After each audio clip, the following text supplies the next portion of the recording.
আপনি কি জানেন যুক্তরাষ্ট্রের প্রেসিডেন্ট ডোনাল্ড ট্রাম্পের পারিবারিক ব্যবসার ৩০০টির বেশি ব্যাংক অ্যাকাউন্ট বন্ধ হয়েছিল?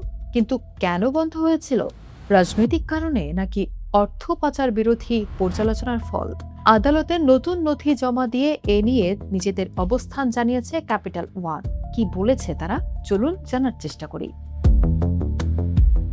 ডোনাল্ড ট্রাম্পের পারিবারিক ব্যবসা ট্রাম্প অর্গানাইজেশনের ৩০০টির বেশি ব্যাংক অ্যাকাউন্ট বন্ধের ঘটনায় নতুন তথ্য সামনে এনেছে ক্যাপিটাল ওয়ান ফাইন্যান্সিয়াল।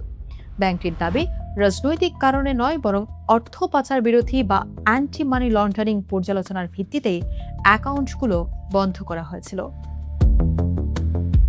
সবচেয়ে গুরুত্বপূর্ণ বিষয় হলো, আদালতে দাখিল করা নথিতে ক্যাপিটাল ওয়ান বলেছে, কয়েক মাসের বিশ্লেষণ এবং তাদের AML বিশেষজ্ঞ দলের পর্যালোচনার পর ব্যাংকের নীতিমালা ও নিয়ন্ত্রক নির্দেশনা অনুসরণ করে এই সিদ্ধান্ত নেওয়া হয়।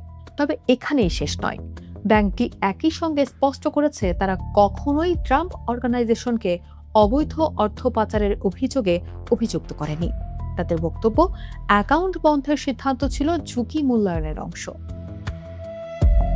অন্যদিকে ট্রাম্প অর্গানাইজেশন এবং প্রেসিডেন্টের ছেলে এরিক ট্রাম্প ২০২৫ সালের মার্চে ফ্লোরিডার একটি ফেডারেল আদালতে মামলা করেন। তাদের অভিযোগ, ২০২১ সালের ৬ জানুয়ারির ক্যাপিটাল হিল দাঙ্গার পর রাজনৈতিক পরিবেশের কারণে এবং তথাকথিত ওয়ক অবস্থানের প্রভাবেই ক্যাপিটাল ওয়ান ৩০০টির বেশি ট্রাম্প সংশ্লিষ্ট অ্যাকাউন্ট বন্ধ করে দেয়। কিন্তু প্রশ্ন হচ্ছে, আদালত এই বিষয়ে কি বলছে? মায়ামির ফেডারেল আদালত ইতোমধ্যে মামলার ২টি অভিযোগপত্র খারিজ করেছে, তবে সংশোধিত অভিযোগ জমা দেওয়ার সুযোগও দিয়েছে বাদীপক্ষকে। এখানেই আসছে বড় মোড়। ক্যাপিটাল ওয়ান আদালতে বলেছে, সর্বশেষ সংশোধিত অভিযোগেও আগের মতোই মৌলিক ত্রুটি রয়েছে।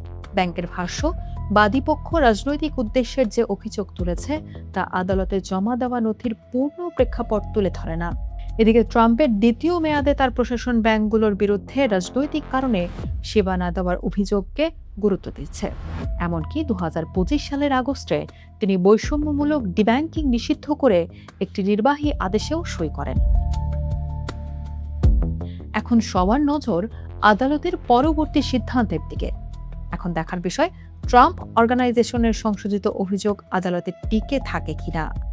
আগামী শুনানি বলে দেবে এই বিরোধ রাজনৈতিক বৈষম্যের মামলা হিসেবে এগোবে নাকি ব্যাংকের AML নীতির বৈধতা আরও শক্তিশালী হবে।